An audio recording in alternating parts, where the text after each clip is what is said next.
Notre étape du jour nous conduit dans le Kaokoland, la terre du peuple Himba.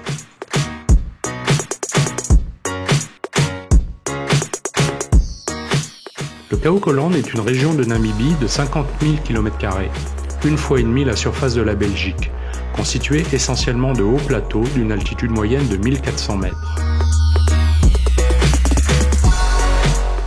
Les Himba sont issus du peuple Herero, qui est l'une des principales ethnies africaines du sud-ouest. Pour accéder au peuple Himba, nous avons choisi Marius, qui gère le camp Aosicht. Il vit au cœur du Kaokoland depuis sa plus tendre enfance et parle la langue Himba. Il est connu de tous les villages environnants auxquels il porte assistance par ses maigres moyens. Il leur fournit du mil, des céréales, des outils et quelques tôles pour confectionner des cases plus modernes. Il assume cette mission humanitaire à titre personnel sans l'aide d'aucune association. C'est pour cette raison que nous avons choisi Marius plutôt qu'un opérateur local qui transforme ces tribus Himba en véritables zoos humains. Il était donc hors de question pour nous d'entretenir ce trafic touristique. Nous atteignons le camp isolé de Marius par un long sentier sinueux.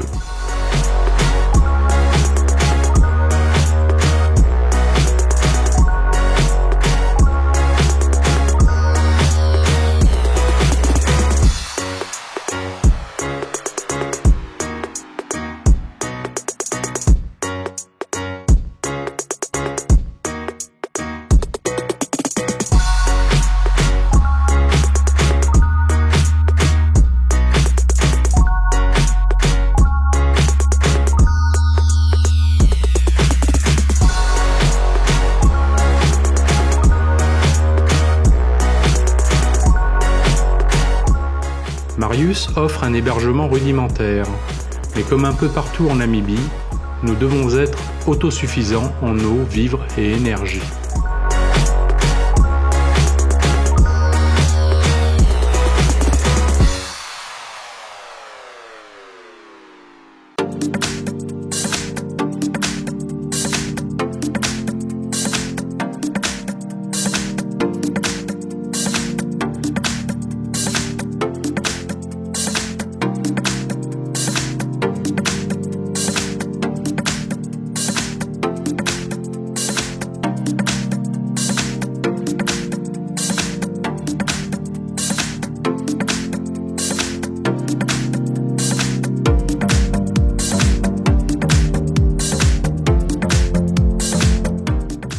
Marius a découvert sur son terrain des filons de dioptase qu'il exploite pour en extraire la précieuse pierre qu'il transforme ensuite en bijoux.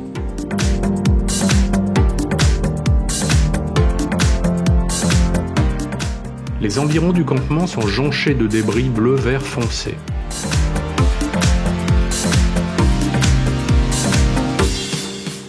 Nous effectuerons une visite de sa mine peuplée aujourd'hui de chauves-souris.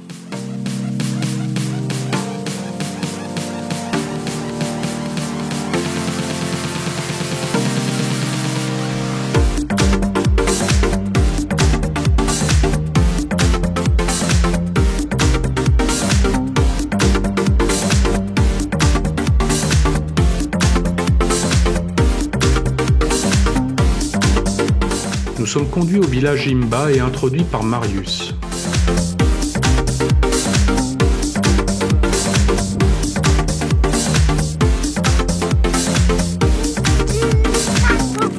On dénombre aujourd'hui environ 7000 Himba qui vivent sur le territoire du Kaokoland. C'est un peuple de pasteurs nomades. On compte sur ce territoire 20 fois plus de têtes de bétail que d'individus.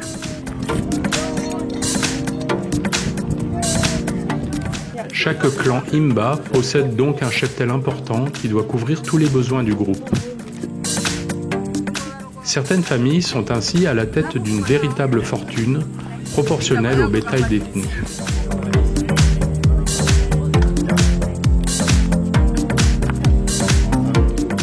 Le village Himba est essentiellement peuplé de femmes et d'enfants. Les hommes préfèrent maintenant traîner à la ville et glaner quelques petits boulots.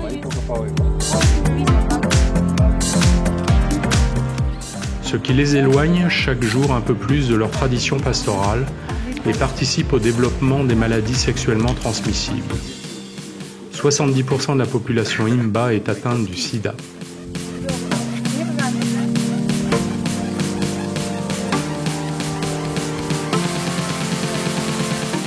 Les femmes Imba ont pour habitude de s'enduire le corps d'un mélange de graisse animale et d'ocre, ce qui leur donne cette couleur rouge. Elles n'utilisent l'eau que pour boire et cuire certains aliments.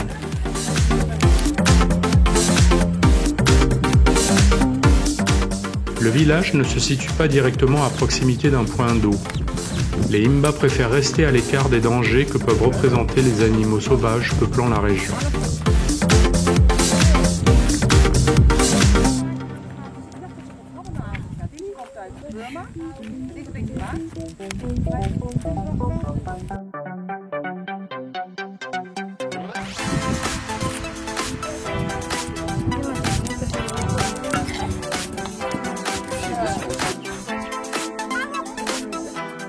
Les personnes qui ont fait un séjour à la ville en reviennent transformées.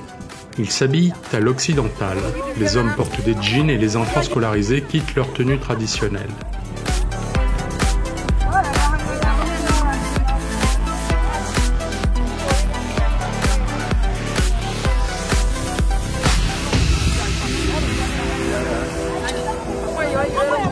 L'explosion du tourisme en Namibie transforme les habitudes.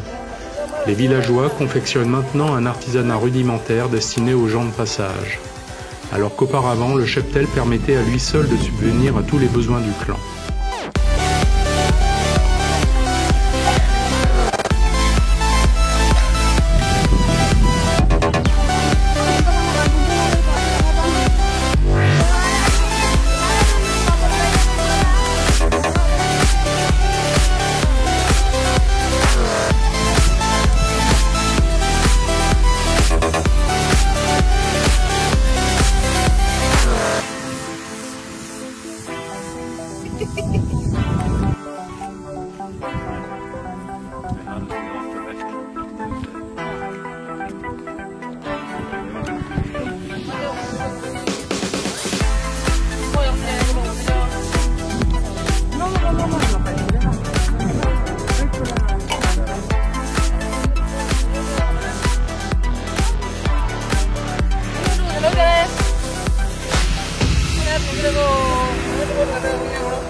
She's mixing the base with butter with the red iron. So the red iron stone that she make a powder, and that's where they get the color from. Hematite. Put something on your arm. That is a Gastgeschenk.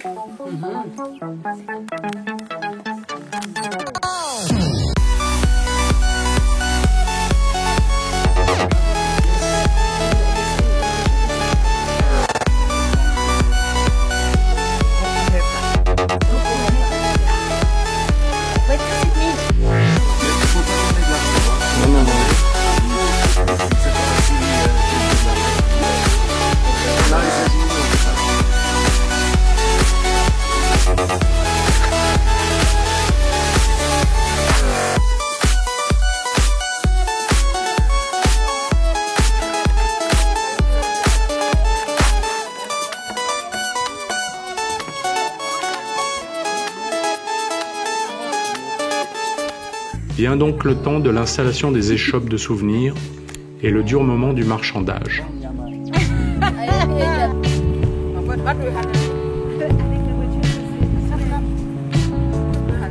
Une femme Imba à gauche retrouve une parente Herero à droite. Les femmes Herero ont subi l'influence des missionnaires étrangers, ce qui a transformé complètement leurs coutumes et modes vestimentaires. Les femmes Imba sont restées, elles, très proches de leur tradition ancestrale.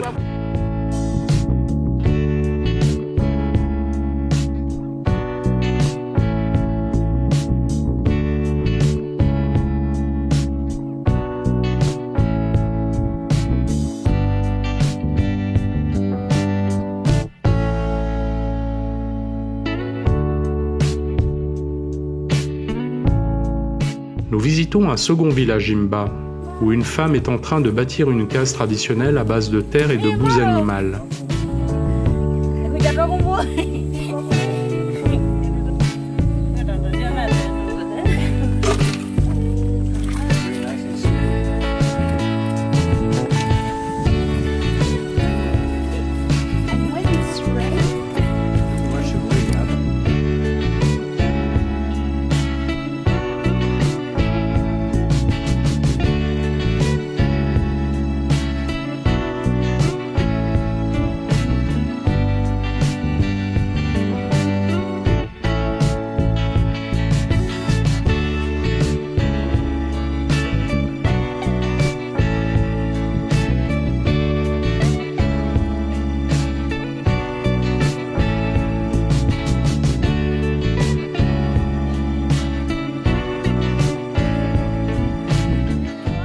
Nous espérons que le peuple Imba saura préserver ses traditions ancestrales et lutter contre l'altération apportée par l'adoption d'un mode de vie dit plus moderne.